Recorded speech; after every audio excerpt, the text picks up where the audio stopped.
اگر آپ کو تھائرائیڈ کا مسئلہ ہے تو براؤن چاول کھائیں۔ سیب کو کسی صاف رومال میں رکھ کر کوٹیں تاکہ پانی نکل آئے۔ سیب کے رس میں شہد ملا کر پینے سے ہر قسم کی کھانسی فوراً بند ہو جاتی ہے۔ اسٹرابری کا رس پینے سے کینسر جیسی خطرناک بیماری سے نجات ملتی ہے۔ اگر پیٹ میں ابھار ہو اور پھولنے کی شکایت ہو تو خوبانی کی گٹلی کھانے سے ابھار ختم ہو جاتا ہے۔ پکی ہوئی خوبانی کھانے سے قبض دور ہوتی ہے اور پیٹ کے کیڑے مر جاتے ہیں۔ لہسن کھانے سے بند حیض کھل کر آتا ہے۔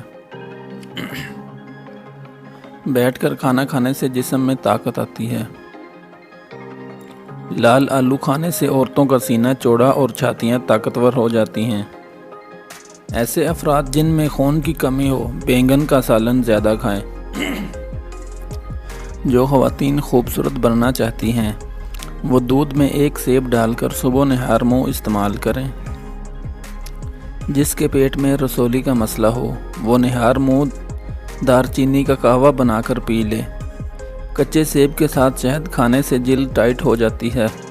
ہر کھانے کے بعد میٹھا چکھ لینے سے بیماریاں قریب نہیں آتی۔ نمکین چیزیں زیادہ تر رات کے وقت کھانے سے فائدہ ہوتا ہے۔ پیٹ میں درد رہتا ہے تو دہی نہار منہ کھا لو، انشاءاللہ درد ٹھیک ہو جائے گا۔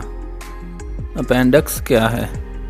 اپینڈکس ایک اضافی آنت ہے جو پیٹ میں دائیں جانب ہوتی ہے اور بند ہوتی ہے۔ اس میں کبھی کبھار خوراک کا ذرہ چلا جاتا ہے۔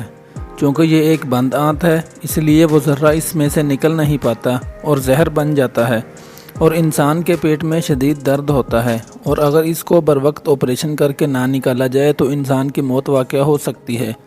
اس سے بچنے کا واحد راستہ سنت نبوی پر عمل کرنے میں ہے کہ جب آپ کھانا کھانے لگو تو اپنی دائیں ٹانگ کو کھڑا کر لیں اور بائیں ٹانگ کو جیسے اتحیات میں بیٹھ کے فولڈ کرتے ہیں اس طرح فولڈ کر لیں۔ اس سے خوراک کا ذرہ آپ کی آنت میں نہیں جا سکے گا اور سنت نبوی پر عمل کرنے کا ثواب بھی ملے گا۔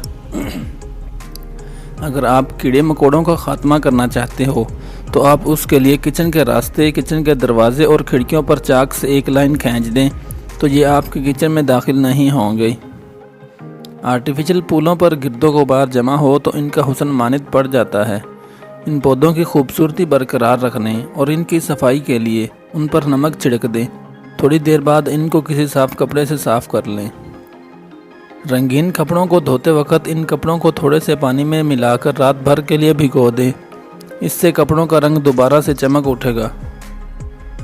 اگر آپ کی جلد کی رنگت زرد پڑنے لگے تو آپ میں خون کی کمی ہو چکی ہے۔ کھیرے کو چہرے پر پھیرنے سے داغ دبے دور ہو جاتے ہیں۔ بیٹھ کر پانی پینے سے گھٹنوں میں درد نہیں ہوتا۔ اگر بدہضمی ہو جائے تو پودینے کی خوشبو سونگھ لو، آپ کی بدہضمی ٹھیک ہو جائے گی۔